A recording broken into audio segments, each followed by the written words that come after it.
All right, I think we're going to go live with it. Recording. I'm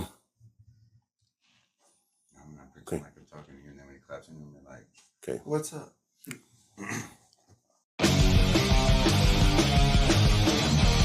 What's up, Amarillo Rocks? I'm Killer Cam Crackerman. I'm going to be your guest host for the evening. Tonight I have Mr. Dave Regal, and you all know JKali. Everybody knows JKali. We're here to talk about a few things tonight, guys. Y'all feeling good? Glad to be here, man. Yeah, thanks for having me. Yeah.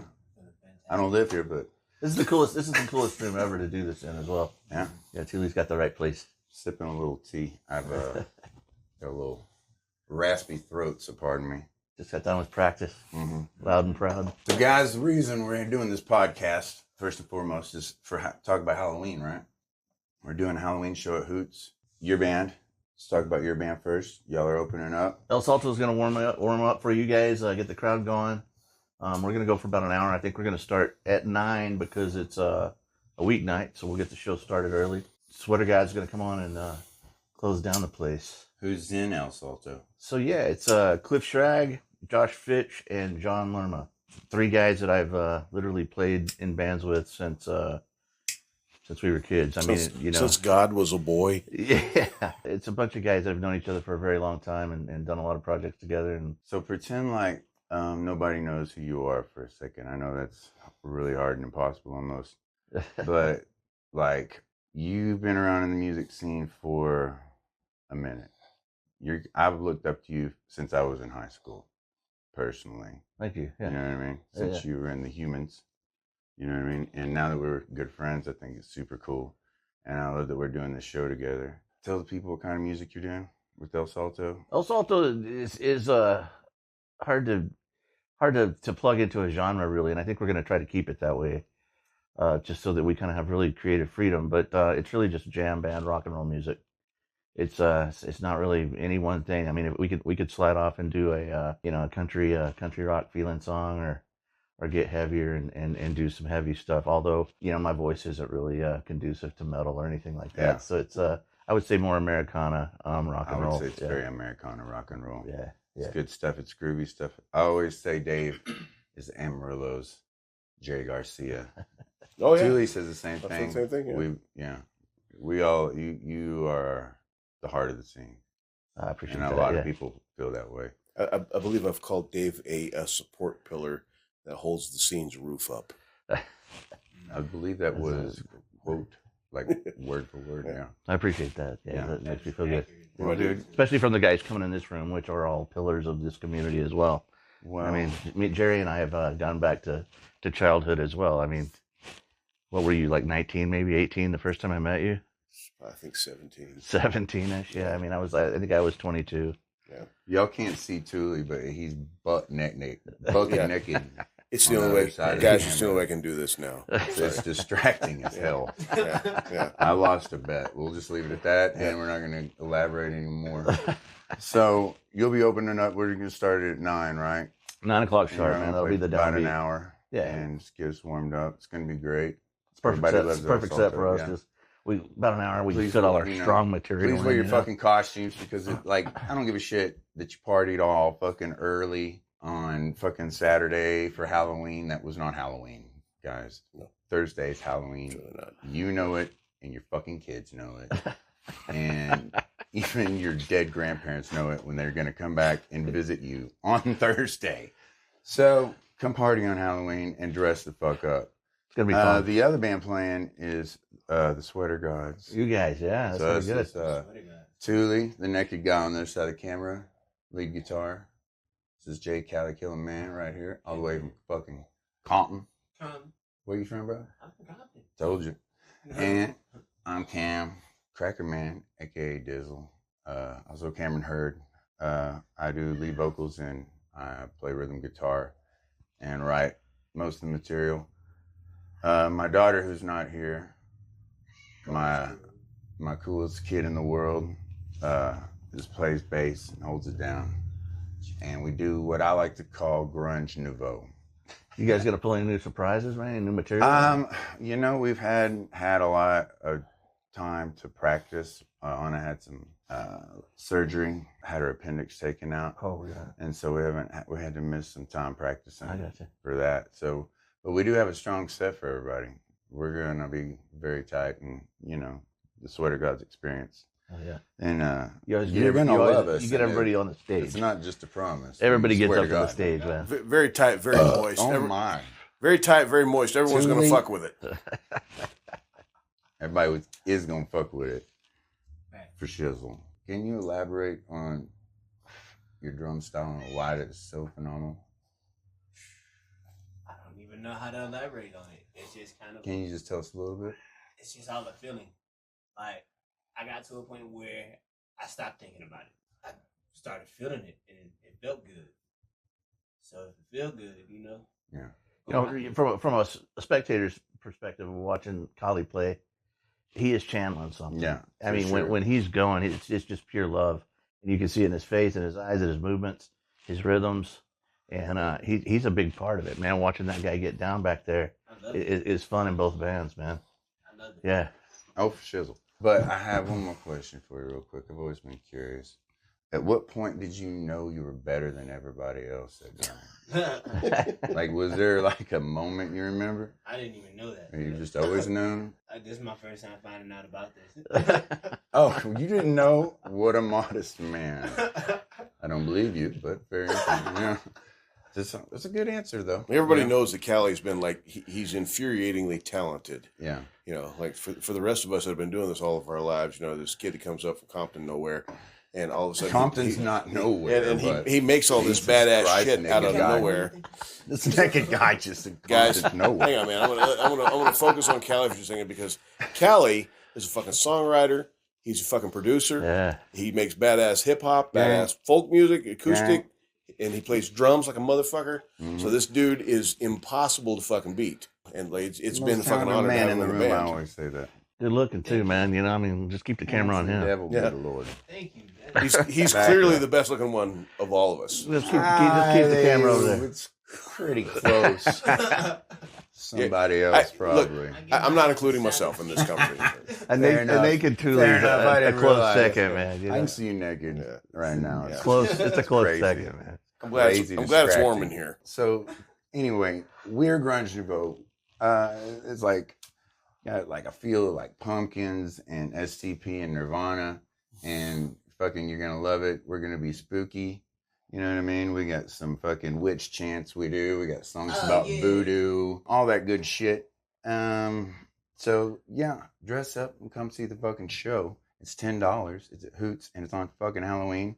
The night you should fucking celebrate Halloween on, by the way. Am I wrong? Thursday, man. Perfect Thursday. night. Yep. That's the real day. Yeah. So we're done plugging our show, but we want to talk about something else. I plug a show too. Plug the I'm in Gardner Grove as well. We playing Creepy Crawl. Yeah, see, I fucked up. We are playing Creepy Crawl at the 806. I don't know what time we're gonna be up there, but we're gonna be up there early because me and Nana are pulling double duty. Another great band to go check out for sure, man. Yeah. Amazing. They're playing at the 806 on the Creepy Crawl. But y'all start at 9 too. Oh, sweet. And then they're gonna finish up and haul ass over to Hoots to play with the Sweater Godz because they are hard working ass motherfuckers. My child is a badass. I will say that with all full confidence. And y'all better look the fuck out for her. Damn straight. Because she's coming for you. And you're not going to be able to do anything about it. But moving on from plugs, let's discuss a little something about a thing called Church with Dave Regal. And it's kind of continuation of the same conversation, man. These guys played that. You played that. I did. A couple times. Church started way back in 2000, maybe 14-ish. And to start out, it actually, I was doing it with Casey Berry over at Scooters. And it was supposed to be Dango. he and I didn't want to compete with that show, but I knew I wanted to do something slightly different than just what that standard open mic feeling is. I never kind of liked that because it was, most of the time it was like the guy that hosted the open mic. It was a show for him. And then you had to sit there and watch him, the entire time, like for an hour and a half. Yeah. And then a few people got to get up and play at like the late, after everybody left. And I was like, this isn't about us on an open mic. It's about the new people, Yeah, the host shouldn't be the focus. And there was some really great open mics when I was a kid living in Norman, Oklahoma. up in the Paseo district in Oklahoma City. Wait a goddamn minute. You're from Oklahoma. Nah, I moved there, man. At Shows 17, off, I went joking. running. I went running at I'm 17, man. I'm sorry.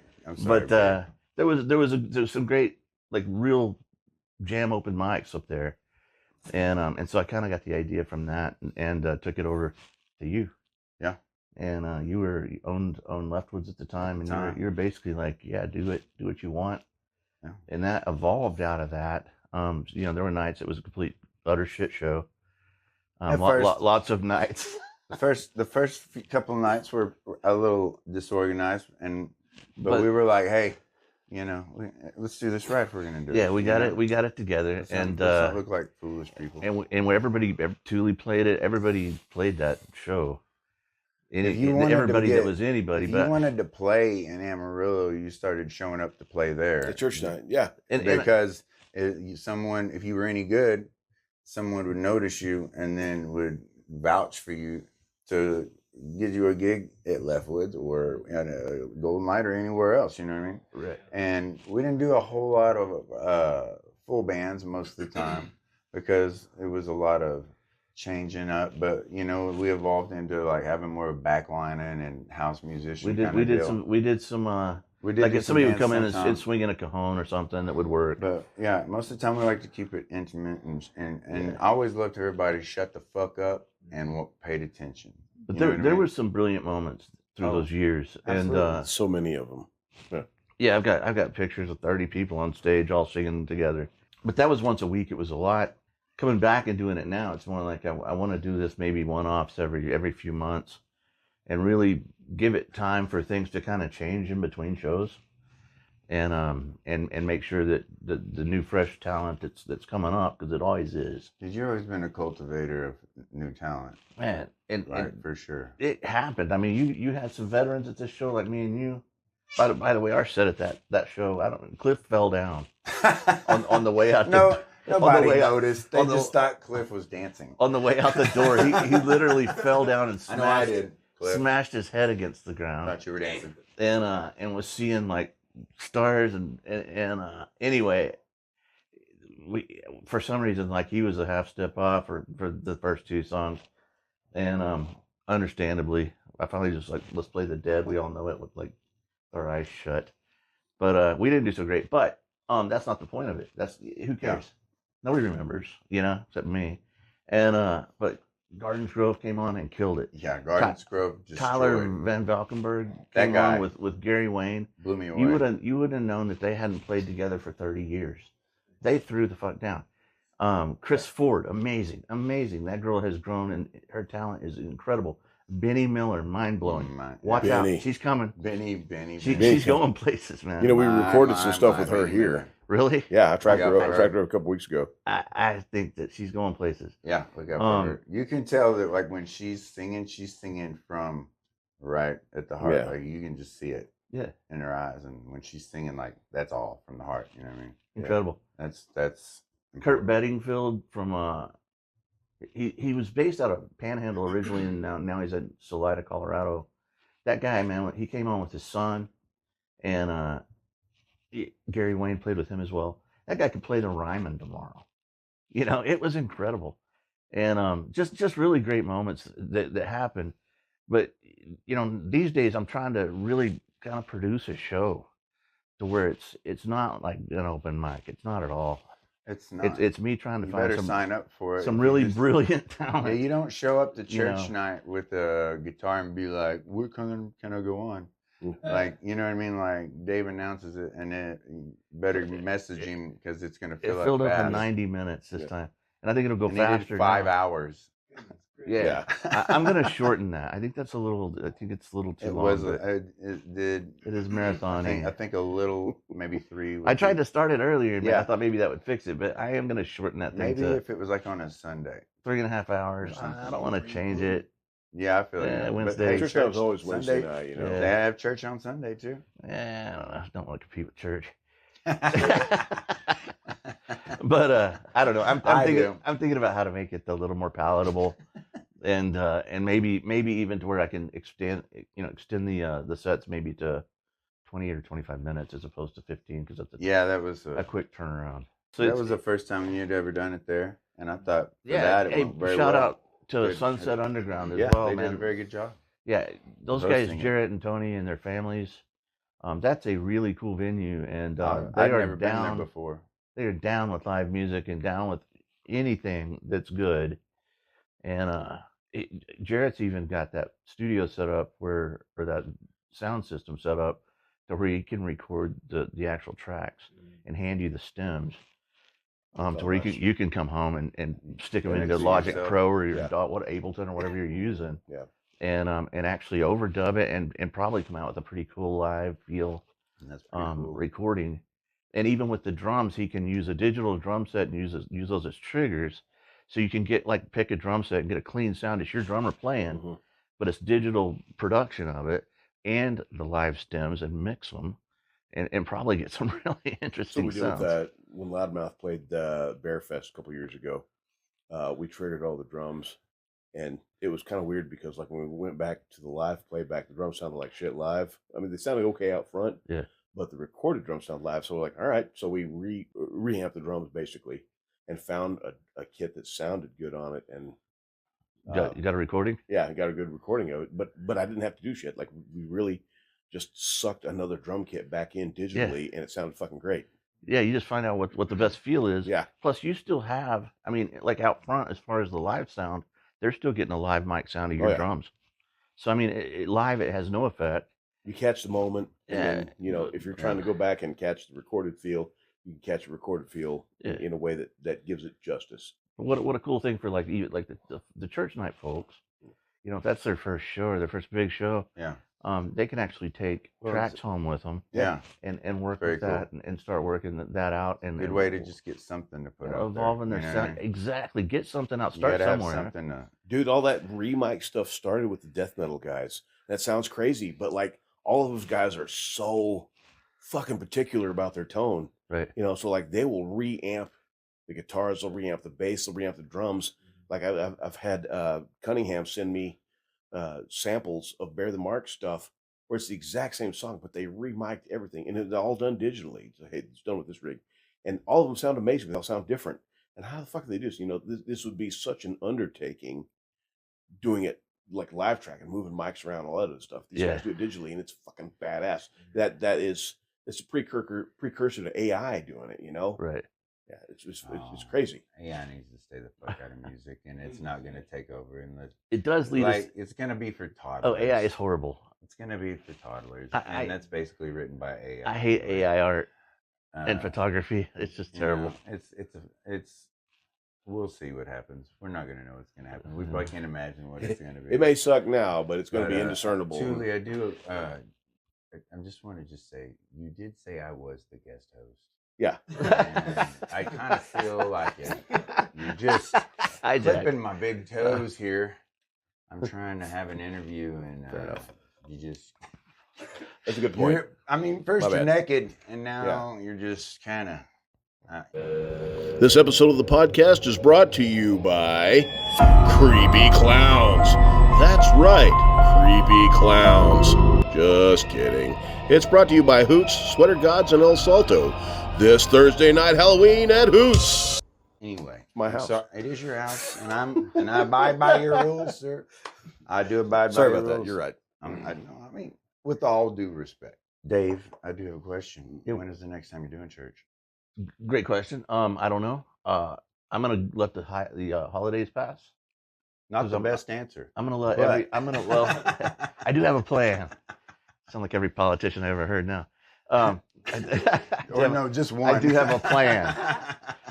It's probably January to answer your question. January-ish? Yeah, I'm gonna Right on. let the holidays go past and let everybody do that because everybody's kind of fixated on that, and that gives me time also to do what I was talking about. Let things change a little bit, let people evolve a little bit, and see what's coming up. You know, Yeah. because I always want a few fresh faces Yeah. that you know, I want, and like guys out there, man. If you know somebody or you are somebody, send me your Yeah. stuff. If Send me something. want to play live in Amarillo, but you're like, don't know anybody, come message Dave. Message when me, yeah. Like, go friend Regal Dave on Yeah. Facebook. Find me and send me your stuff.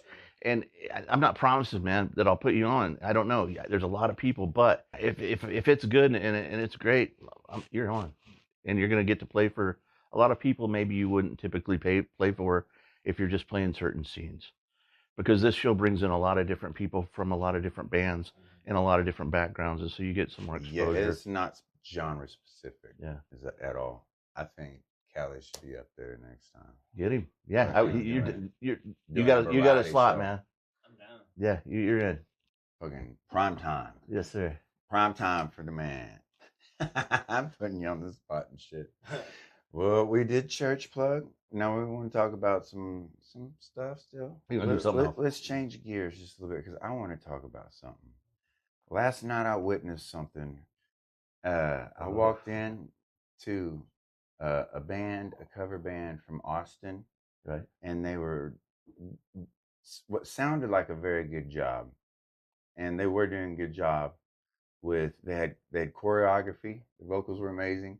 They were good players, but they played 100% covers and all 80s songs, and it was like, so that's kind of, and that's, if that's what you want to do, I have nothing against you at all, but I thought they sounded pretty good.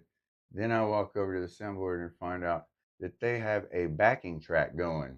Yeah, Milli Vanilli stuff. like a backing track going through the whole thing. And so, like, that's not really, in my opinion, being 100% truthful with everybody. Now, that's like, to me, here's the thing. They were very entertaining. I did enjoy watching them. They were funny. You know what I mean? They danced and all that. And they were entertaining. They're very good entertainers. But Maybe that's why they have do you think they are artists? Or do you think they're just entertainers? And what's the difference? Wow, I mean, they're getting paid, and we're not. Probably is the main difference. Oh, they're making way more money.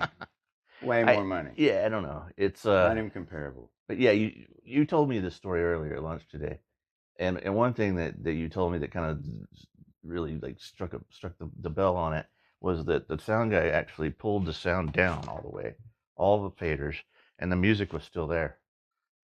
Basically you couldn't tell it was different, and they're up there playing. You could tell just barely. Yeah. It wasn't noticeable. See, he didn't pull it down for a long time, but it wasn't like that noticeable. If you weren't paying attention, if you were just in the crowd dancing, you never would have noticed. You know what I mean? To me, that's cheating. And I'm just gonna say it. And if it makes you mad, then you're mad. Then you're mad. Really? Oh yeah. But give me an acoustic with nobody and no effects, and I will fucking do my best, and I'll play something that I made up, and I think that is got more meaning to it. You're talking about a purist approach as opposed to a. Yeah, I guess I'm trying to say, like, what do you think that is artistry, or do you think that's just purely entertainment? Well, number one, if they're just a cover band from the 80s and 90s, I don't, you kind of lose me there. Yeah. That's just my opinion, though. That like lots of people love that and would prefer to hear it. But for me, I would prefer to hear original music with, original players and then playing in the moment. I think that's the whole point of being live. And I mean, we're all musicians, so we're probably biased on that. You know what I mean? Yeah. And I know when people are drunk in a bar, they want to hear songs they know. But, it's never too late to grow. And I just think, like, what should we reward more? Like, somebody just doing other people's music to a backing track, or people who are, like, spending time creating something and exposing their heart and soul to strangers. You know what I mean? Like, yeah, but I think I do think that one of those things sounds way more valuable than the other, and I feel like the monetary compensation is completely reversed. The cover bands are always going to be just cover bands, though. Look at it that way. They're never going to get past that. They're never going to be great cover bands. They're never going to be nationally known cover bands. They're going to covers, but there's going to be. But it's like an artist is going to get famous if they're brilliant. Ultimately they do the work. Yeah, really. They get the win. But, true art wins. So, what do you think about that, Kelly? I don't know if you're there just to entertain, then I don't know if that's your art. It's fine. Yeah, it's good. Like, I don't know, art is art. Like, whether it is what we do writing songs, playing acoustic guitar on stage, or them doing a choreographed dance to a backtrack. Yeah, good point. There's room for all of It it. was It's- it was I- it was Ice Ice Baby. Was it at least good? Like 2 of them had some flow. Rolling. Okay. I'm gonna have to start doing some solo shows, Yeah. and I'm gonna start using technology to make my sound bigger. Is that cheating?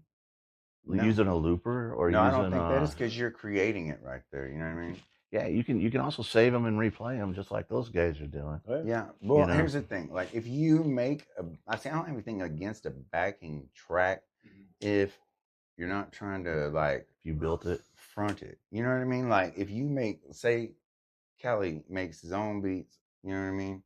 Has them and then does a concert. He's not going to have a whole band behind him doing it. He's going to have his music that he made, and it's going to be a backtrack. But that's music he made. And he's just singing his own stuff to it. You know what I mean? right? He's not doing Jesse's Girl. He's not buying You know what I 1,500 mean? famous Like, backtracks and playing. You know to what I them. mean? Like, I think there's a big difference in that. But I don't know. I thought it was an interesting topic that would probably piss some people off. So I thought I'd bring it up. But yeah, let's switch to technology, Dave. You want to? I think that's kind of what I was going to talk about. Was I think it's cool that we can do what we were talking about with Jarrett and the drum triggers, and bringing that into a studio. Tooley has got me started on headrush equipment, and using that kind of stuff to where literally I could be on stage or in the studio or at my house and change rigs, cabinets, microphone placements, everything at the touch of a button.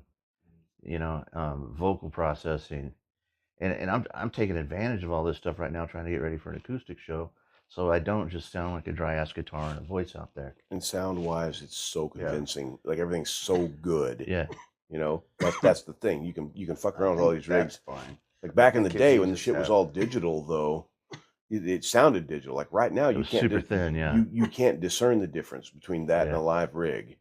it's incredible, and I just think that also opens a lot of doors to creativity. I think I've had to expand my musicality just to be able to emulate a bass Yeah. on a guitar. No, I doing a don't think loop. using a looper is even in the same category because it's almost like having to learn a whole new instrument. Right. Yeah. You know what I On mean? the spot. It's the people who use loopers, I think, are amazing. And Yeah. I have high respect for It's that. time machine, dude. Yeah. Yeah. I have high respect for that. Yep.